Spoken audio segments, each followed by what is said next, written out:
आइए, सुनिए, देखिए, समझिए सनातन सत्य। जैसी दृष्टि वैसी सृष्टि, दृष्टि विज्ञान।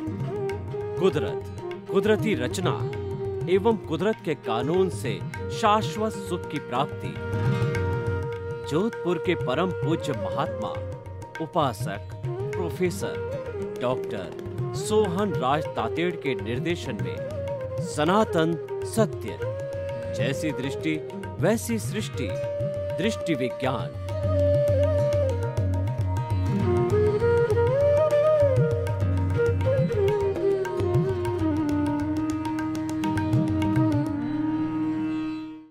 भाइयों और बहनों, मातृशक्ति को नमन। आज का विषय है कि अणुव्रत की चेतना कैसे जगे। अणुव्रत का अर्थ होता है अणु प्लस व्रत, छोटे छोटे नियम, कुछ ऐसे नियम जिससे कि हमारा जीवन एक अच्छे इंसान का बन सके, हम व्रती बन सके, वो उसको अणुव्रत कहा जाता है। अगर हम इसकी पृष्ठभूमि में जाएं तो भगवान महावीर जैन धर्म के जो 24वें तीर्थंकर थे, उन्होंने जो चारित्रिक जीवन जीने के लिए, अच्छा जीवन जीने के लिए, मुक्ति को प्राप्त होने के लिए दो तरह के धर्म बताए। एक तो था अणगार धर्म, जिसको कि महाव्रती कहा जाता है। उनको 5 महाव्रत ग्रहण करने होते हैं, अहिंसा, सत्य, अचौर्य, ब्रह्मचर्य और अपरिग्रह, और उसका पालन 100% करना होता है। यानी हिंसा करनी नहीं, करवानी नहीं, अनुमोदनी नहीं, मन से नहीं, वचन से नहीं, काया से नहीं। तो ये 9 कोटिक त्यागी होते हैं और जीवन पर्यंत जो है वो अहिंसा का पालन करते हैं। उनको महाव्रती कहा जाता है। जे कम्मे सूरा से धम्मे सूरा, जो कर्मवीर होते हैं वही धर्मवीर होते हैं। क्योंकि हमारे शरीर की शक्ति, कर्णवीर्य वही है, हमारी विटालिटी वही है, वो किस तरफ जो है काम आती है, नियोजित होती है। साधु जीवन में नियोजित होती है या ग्रस्त जीवन में नियोजित होती है। विटालिटी, कर्णवीर्य और हमारी प्राण ऊर्जा वही होती है। तो जो कर्मवीर होते हैं वही इतना महान तप जीवन ग्रहण कर सकते हैं। हर एक के बस की बात नहीं है, और वह शुद्ध रूप से इसका पालन करे तो जल्दी ब्लिस को, मुक्ति को, free from the all bondage, salvation, emancipation को प्राप्त होते हैं, जो कि हमारा लक्ष्य है जीवन का। और एक दूसरा होता है अणुव्रत। वो ग्रस्त लोगों के लिए है। अपने ग्रस्त जीवन को जीते हुए बाल बच्चे, माँ बाप, परिवार, समाज, देश और विश्व और अतिथि देवो भव, सब का जो है वो कार्य करते हुए किस तरीके से धर्म का पालन करे, उसके लिए अणुव्रत होता है। अणुव्रत के अंदर वही सेम 5 जो है व्रत होते हैं, अहिंसा, सत्य, अचौर्य, ब्रह्मचर्य और अपरिग्रह। लेकिन पालन करने में उनको रियायत होती है, यानी कि उनको स्थूल हिंसा जो है वो अलाउड होती है। सूक्ष्म हिंसा को रोकना उनके बस की बात नहीं है, क्योंकि ग्रस्त जीवन के हर कार्य में, कोई भी कार्य करो ग्रस्त जीवन का, उसमें हिंसा अवश्य होती है, रोका नहीं जा सकता। साधु तो उस हिंसा को रोक सकता है, क्योंकि साधु और ग्रस्त में फर्क क्या होता है कि साधु के रसोई नहीं होती, साधु के मकान नहीं होता, और उसके साथ साथ में साधु के कोई संबंध नहीं होते हैं।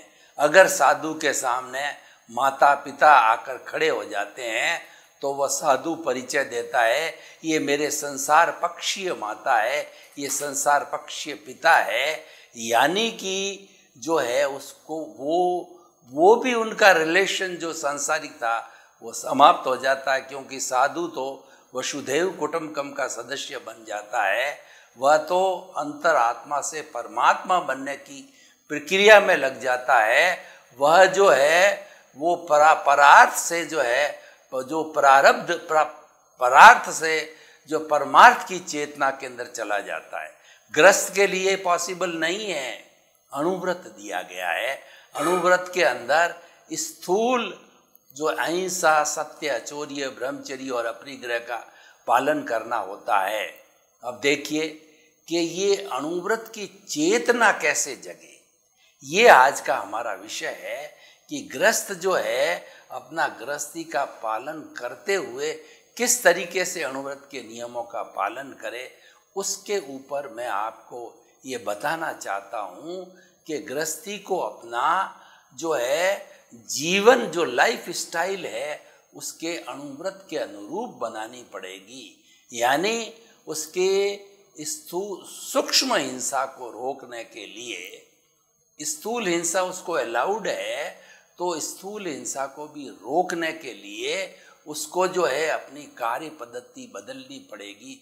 उसको इच्छा परिमाण करना पड़ेगा कि अपनी इच्छाओं को, अपनी रिक्वायरमेंट्स को अधिक नहीं बढ़ावे, क्योंकि हिंसा, अपरिग्रह, हिंसा और परिग्रह ये किस चीज़ों से होता है? ये तृष्णा से होता है, ये रिक्वायरमेंट से होता है, ये डिजायर्स के द्वारा होता है।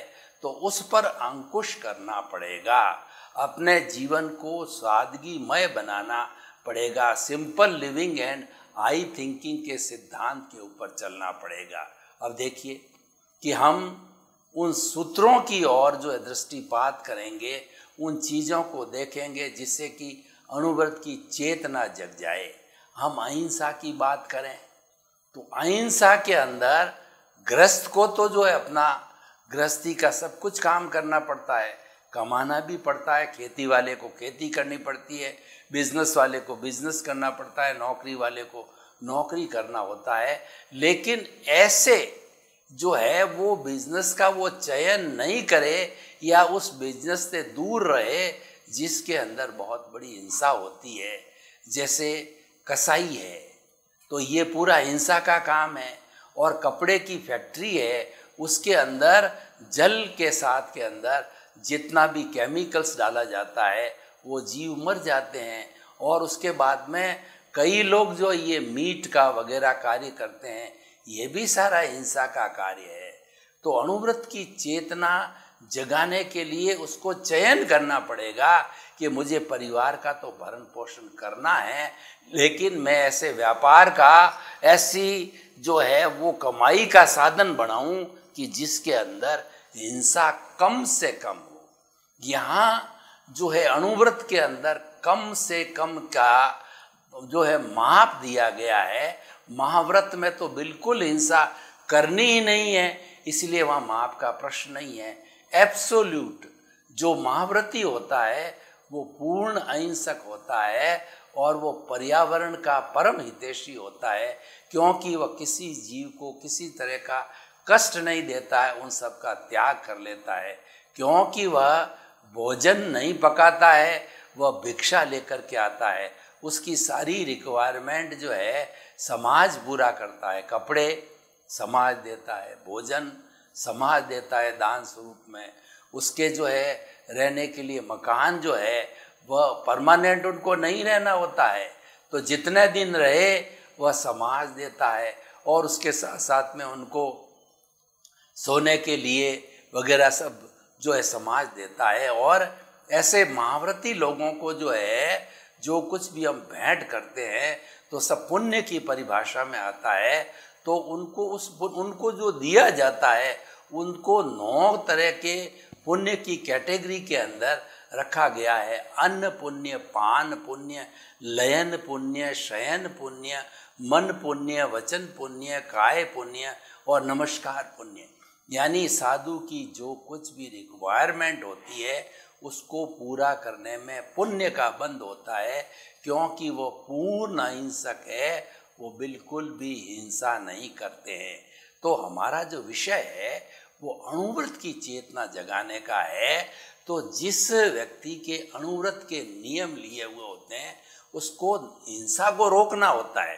कैसे रोकना होगा कि निरपराध प्राणी कोई अपना पास में से जो है गाय वगैरह है, कुत्ता है, बिल्ली जा रहा है और अनावश्यक रूप से हमने लाठी उसको उतार करके मार करके उसको पीटना चालू किया तो उसका क्या अपराध है?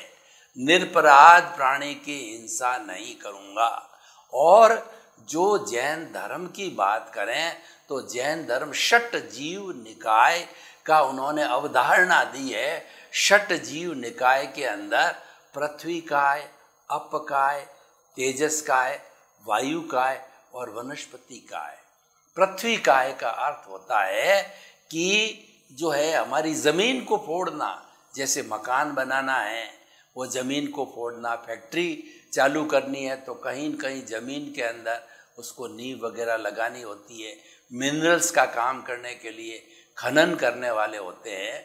तो इस तरह से पृथ्वी काय के जीवों की हिंसा कम से कम हो। देखिए ये जो हमारा जितना भी अणुव्रत की चेतना है वो कम से कम इच्छा परिमाण, इच्छाओं पर नियंत्रण करने पर और ज़्यादा से ज़्यादा जो है स्थूल हिंसा को रोकने का जो है प्रयास करने पर बल देता रहेगा पूरा एपिसोड। तो जो इस तरीके से जो लोग करते हैं हिंसा के कार्य उनकी लिमिट की जाए। यानी उसको अगर अणुव्रति है और उसको मकान बनाना है तो उसको लिमिट करनी पड़ेगी कि मेरे परिवार के रहने के लिए केवल एक मकान बनाऊंगा। और जो अणुव्रति नहीं है, जो खुला है, स्वच्छंद है, वो अपने लिए जो है वह तृष्णा के वशीभूत होकर के 5 मकान, 10 मकान लोभ के कारण, इन्वेस्टमेंट के कारण और संपत्ति का संग्रह करने के कारण जो है वो बना देता है। लेकिन अणुव्रति नहीं बना सकता। अपकाय मतलब पानी। जो व्यक्ति खुला है वो चाहे जितना पानी गिरा देता है, वो पूरी बाल्टी भर के 10 बाल्टी टॉयलेट का क्या, स्नान का क्या, बर्तन धोने का क्या, गार्डन का क्या, उसके कॉन्सेप्ट भी नहीं रहता है कि वह जो है इसमें हिंसा हो रही है। लेकिन अणुव्रत की चेतना जो है वह उसको रोकेगी। वह हर क्षण जो है अंकुश लगाएगी कि यहाँ अपकाय की हिंसा को रोको। आपको जितनी आवश्यकता हो उतना पानी का उपयोग किया, उसके अतिरिक्त एक बूंद भी जो है पानी व्यर्थ वेस्टेज नहीं करना। ये उनको जो लिमिट की छूट इसलिए दी गई है कि वो अणुव्रति है, वो गृहस्थी है, उसके परिवार है, उसके माता पिता है, उसके अतिथि देवो भव है, उसके समाज है, देश है, राष्ट्र है, विश्व है आदि इस कारण है। अब जो हम आगे बढ़े, पृथ्वी का, अप का, तेजस का, अग्नि का नियंत्रण करो। जो बहनें घर के अंदर भोजन पकाती है तो उस पर अंकुश लगाओ, नियंत्रण करो, उसकी लिमिट करो कि मिनिमम जो है अग्नि को यूज किया जाए। पृथ्वी का है, अप का, तेजस का है, वायु का है। और वायु का है में हमारा पंखा चल रहा है, एसी चल रहा है। जिस चीज़ के अंदर वायु की हिंसा होती है, आवश्यकता है, एक पंखे की गर्मी ज़्यादा है, घंटे 2 घंटे चला लिया, 24 आवर्स बिना आवश्यकता के एसी, पंखे, लाइटें वगैरह ये चलती रहती है। अणुव्रति को रोकना होता है, वो रोकता है और यही चेतना है।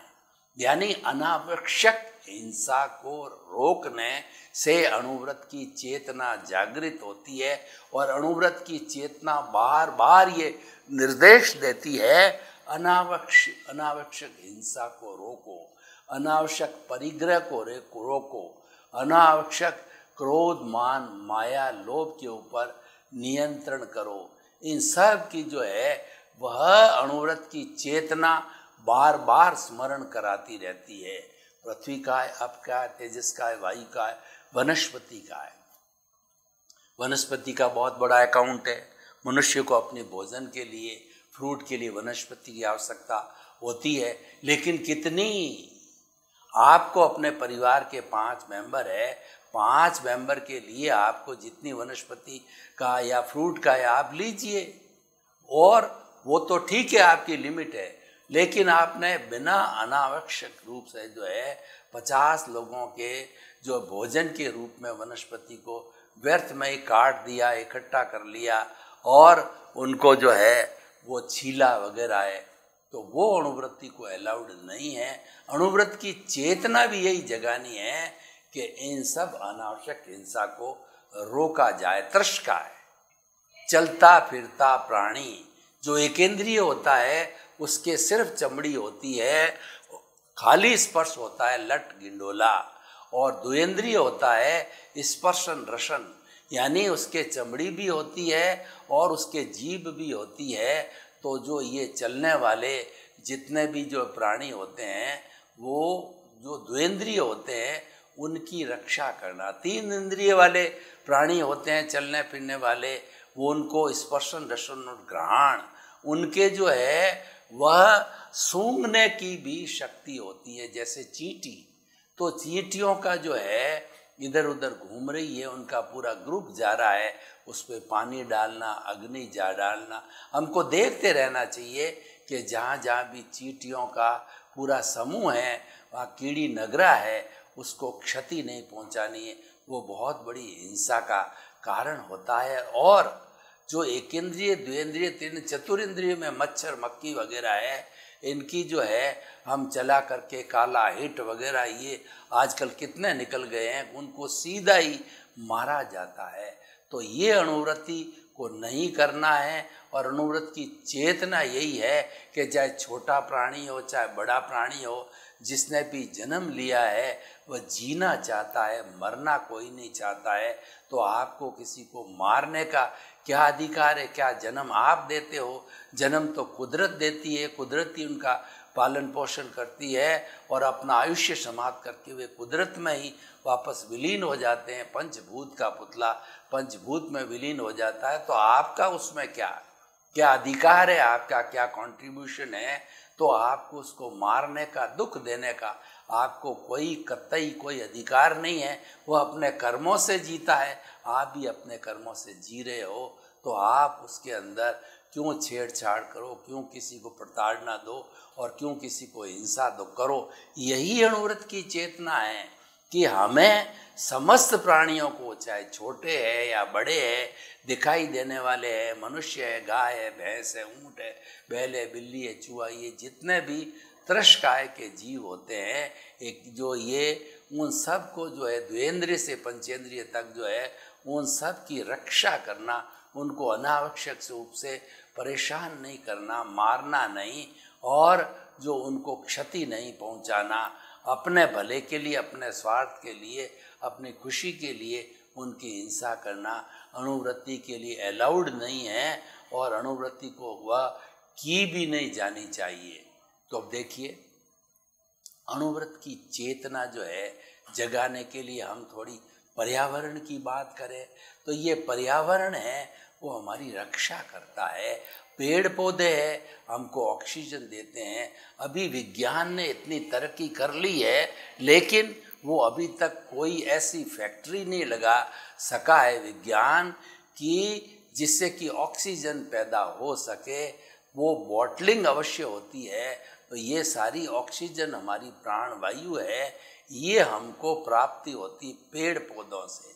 हमें अनावश्यक पेड़ पौधों को काटना नहीं है। और पीपल का पेड़ जो है ऐसा पेड़ होता है 24 आवर्स जो है वो ऑक्सीजन देता है, इसीलिए उसकी पूजा की जाती है और उसके ऊपर जो भगवान की मूर्तियाँ वगैरह रखी जाती है। तो ये सारा जो है वो हमारा पर्यावरण संरक्षण का है। और पृथ्वी, जल, अग्नि, वायु और आकाश, ये जितने पांचों जो तत्व है जिससे पर्यावरण बना है, उसको जो है पांचों को ही जैन दर्शन के अंदर उसके अंदर जीव माना है, उसके अंदर निगोद के जीव माने गए हैं, संज्ञा दी गई है। तो उनका रक्षण करना चाहिए। और जैन दर्शन तो जो है पर्यावरण का 100% हितैषी है। तो अणुवृत्ति की चेतना जगाने के लिए हमें लोभ की वृत्ति को छोड़ना पड़ेगा, क्योंकि लोभ होने से जो है परिग्रह होता है और परिग्रह होने से हिंसा होती है। ये एक दूसरे से जुड़े हुए हैं, एक दूसरे के पूरक है। अगर हम लोभ के ऊपर अंकुश करें, यानी हम इतना ही कमाएंगे या इतना ही संग्रह करेंगे जिससे मेरे परिवार का भरण पोषण हो जावे, अतिथि देवो भव का काम हो जावे, माता पिता का काम हो जावे, और जहाँ जहाँ मैं जुड़ा हुआ हूँ वहाँ आसानी से काम हो जावे। इसीलिए गृहस्थी कहता है कि साईं इतना दीजिए जहाँ मैं कुटुंब समाए, मैं भी भूखा न रहूं और साधु न भूखा जाए। हे प्रभु, मुझे इतना अवश्य देना कि मेरा पेट भर जावे, मेरे परिवार का पेट भर जावे और साधु भी भूखा नहीं जाए। यानी कोई अतिथि घर में आ जावे तो मैं उसकी आवा भगत कर सकूं, मैं उसको आतिथ्य दे सकूं, इतना ही मुझे चाहिए। इसके अतिरिक्त मुझे कोई आवश्यकता नहीं है। और नीड और ग्रीड की बात करें तो हमारा रोटी, कपड़ा, मकान, शिक्षा, चिकित्सा, ये 5 मूलभूत आवश्यकताओं की पूर्ति करना ये अनुवृत्ति के लिए अलाउड है, क्योंकि वो घर गृहस्थी वाला है। लेकिन और उसके बाद में ग्रीड का अर्थ ये हो गया, ग्रीड के लिए कहा जाता है कि मनुष्य को जो है अगर पूरी सृष्टि की संपत्ति दे दी जाए तो भी वह संतुष्ट नहीं होता, वो धापता नहीं है, इतना लोभी होता है। तो ऐसे लोभी व्यक्ति को जो है अनुव्रत के अंतर्गत लाना चाहिए, उसमें अनुव्रत की चेतना जगानी चाहिए। ये भी कहा गया है, देखिए, कि विषयी नर की लालसा और पाम रोग की खाज, लोभी की धन लालसा और तीनों बेअंदाज। जो विषयी नर होता है अपने वीर्य को नष्ट कर देता है, फिर भी वो भोग विलास करता रहता है, शरीर कृश हो जाता है, फिर भी वो हवश के वशीभूत होकर के अपने जीवन को बर्बाद करता है। और जो पाम रोग वाला होता है वहाँ वो खुजली करता ही रहता है, चाहे वहाँ से खून निकल जाए, घाव हो जावे, फिर भी वह जो है वो हवश के वशीभूत होकर के, पाम रोग के वशीभूत होकर के वो खुजली करता ही रहता है। और जो लोभी नर होता है उसको आवश्यकता नहीं है, उसकी आवश्यकता की पूर्ति तो कभी हो गई, लेकिन लोभ के वशीभूत होकर के वो अनावश्यक वस्तुओं का, मकान का और धन का संग्रह जो है करता ही रहता है। वही आखिर जाकर के उसके दुख का कारण होता है, आखिर जाकर के उसके विनाश का कारण होता है। धन के लिए कहा गया है कि धन की कुल 3 गतियाँ होती है। पहली गति ये होती है कि आप जो है खूब अपने दोनों हाथों से चैरिटी दो, दान पुण्य दो। और उसके बाद के अंदर दूसरा ये होता है कि आपके पारिवारिक जन हैं उनके साथ के अंदर आप उस धन का उपभोग करो, और वो भी नहीं करते हो तो तीसरी अवस्था होती है, एक समय आता है तो वो धन का विनाश होता है। तो इसीलिए कहा गया है कि जो आने वाली जो तीसरी पीढ़ी होती है उसमें धन का विनाश हो जाता है, 2 पीढ़ी तक ही धन टिकता है। खैर ये बात अलग है। तो हम बात कर रहे थे कि अणुव्रत की चेतना जगाने के लिए संयम खलु जीवनम, संयम ही जीवन है, इसका हमें पालन करना होगा। संयम किसे कहते हैं? सर्वभूतेषु संयम अहिंसा। अहिंसा और संयम की परिभाषा दी है कि समस्त जीवों का हित देखना, समस्त जीवों को अभय दान देना, समस्त जीवों के ऊपर दया करना, करुणा करना, उनको अनावश्यक मारना नहीं, क्योंकि वो तो हमारे पे अधीन है। जितने भी मनुष्य को छोड़ करके जो अन्य जो है 84 लाख जीवन के मनुष्य के अलावा जो है योनियां हैं, वो सब वो इंसान के ऊपर आधारित है, क्योंकि इंसान एक पूर्ण रूपेण जो है वो जीव होता है, बाकी छोटे छोटे जीव होते हैं। तो इंसान चाहे तो उनको जो है नष्ट भी कर सकता है, चाहे तो उनको अभयदान भी कर सकता है। इसलिए इंसान का रोल है कि उन समस्त जीवों की रक्षा करे, उन समस्त जीवों को अभयदान दे जिनकी की उनके लिए कोई आवश्यकता नहीं हो सकती। अनावश्यक रूप से जो है उनकी हिंसा न की जाए, ये अणुव्रत की चेतना होती है। अब आप देखिए कि अणुव्रत की चेतना को जगाने के लिए हम कुछ और सूत्रों की बात करें कि अणुव्रत की चेतना कब जगेगी? जब व्यक्ति में ये भावना आ जाएगी कि मेरा जीवन सादगी पूर्ण होना चाहिए, simple living and high thinking होना चाहिए। जब व्यक्ति की रिक्वायरमेंट घट जाएगी तो रिक्वायरमेंट घटने से वो अधिक जो है संग्रह करना आवश्यक नहीं समझेगा अगर अणुवृत्ति है तो। और स्वच्छंद व्यक्ति है उसके लिए कुछ कहा ही नहीं जा सकता है, वो किसी दायरे में आता ही नहीं है। तो सच्चा गृहस्थी बनने के लिए, सच्चा मनुष्य बनने के लिए, एक अच्छा गुड मैन बनने के लिए जो है हर व्यक्ति को अणुव्रत के जो है नियमों का पालन करना चाहिए। अणुव्रत के कुछ ऐसे ऐसे अच्छे अच्छे नियम हैं, जैसे कि जो है दहेज का न लेना, पर्यावरण का संरक्षण करना, निरपराध प्राणियों को नहीं पालना और सबके धर्मों का सर्वधर्म संभाव करना, स्त्री जाति का जो है नारी जाति का रक्षण करना और नारी जाति को सम्मान देना, क्योंकि नारी ही जो है वो बेटी है, माँ है, पत्नी है, दादी है और नानी है और इस संसार को बढ़ाने वाली जो है नारी है। नारी के लिए कहा गया है जननी जन्मभूमिश्च सर्गदा गरियसी। जननी और जन्मभूमि जो है स्वर्ग से भी बढ़कर है। और जो उसके साथ साथ के अंदर जो नारी के लिए कहा गया है यत्र नारी पूज्यन्ते तत्र देवता रमन्ते। जहाँ पर नारी की पूजा होती है वहाँ देवता निवास करते हैं, क्योंकि भगवान ने नारी को करुणा की मूर्ति बताया है और नारी ही एक ऐसा व्यक्ति है जो कि बच्चा पैदा कर सकती है। मनुष्य बच्चा पैदा नहीं कर सकता है, यह उसको विशिष्ट गिफ्ट है ईश्वर की, बायोलॉजिकली केवल नारी को ही मिली है।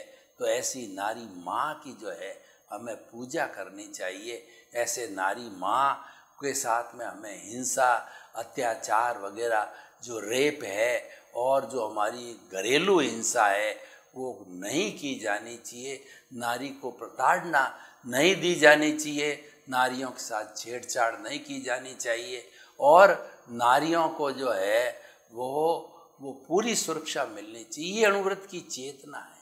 अणुव्रत की चेतना जगाने का अर्थ ये है कि जितनी जितनी हमारे जीवन में बुराइयां आती है उनको अलग करो, वो है वो छोड़ने योग्य है। और जितनी जितनी अच्छाइयाँ हैं उनको ग्रहण करो, वो उपादेय है, ग्रहण करने के लिए योग्य है। अतः हम कह सकते हैं अणुवृत्ति चेतना जगाने का अर्थ ये हुआ कि अच्छाइयों को धारण करो और बुराइयों को छोड़ो। और ज्ञेय का अर्थ होता है हर चीज़ की जानकारी होनी चाहिए कि ये अच्छी है बुरी है। जब जानकारी होती है तभी हम जो है उस चीज़ को हेय करते हैं या उपादेय करते हैं। ज्ञेय वस्तु का होना चाहिए। तो देखिए अणुव्रत की चेतना लगाने वाला, जिसकी अणुव्रत के नियम है, वह व्यक्ति किसी के साथ शोषण नहीं करेगा, झूठा माप तोल नहीं करेगा, दुर्व्यवहार नहीं करेगा, क्योंकि उसको जो उसकी जो चेतना है अणुव्रत की वो हमेशा उसको याद दिलाती रहेगी तू तो अणुव्रती है, तेरे अणुव्रत का नियम लिया हुआ है, तेरे को ये करना जो है उपयोगी नहीं, कल्पता नहीं है, ये नहीं किया जाना चाहिए।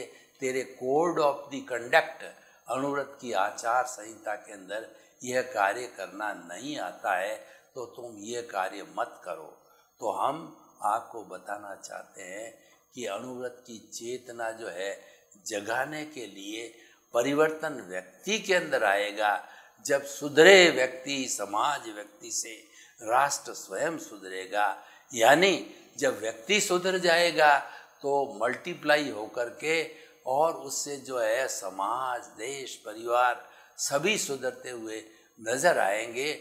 हमारे समाज का छोटा से छोटा घटक मनुष्य है, उस मनुष्य को सुधारना जो है बहुत अति आवश्यक हो गया है। तो हम आपको बताना चाहते हैं अणुव्रत की चेतना जगने से एक अच्छे व्यक्ति का निर्माण होगा, उससे एक स्वस्थ समाज बनेगा और स्वस्थ समाज से स्वस्थ राष्ट्र बनेगा, स्वस्थ विश्व बनेगा और वसुधैव कुटुंबकम के सदस्य बनकर हम सब शांतिपूर्ण सहवास से अपना जीवन यापन करेंगे। सर्वे भवन्तु सुखिनः, सर्वे सन्तु निरामया, लोक के सब जीवों को सुख मिले, शांति मिले, आनंद मिले, प्रेम मिले और उनकी अणुव्रत की चेतना जागृत हो। आप सभी के प्रति मंगल भावना शुभ।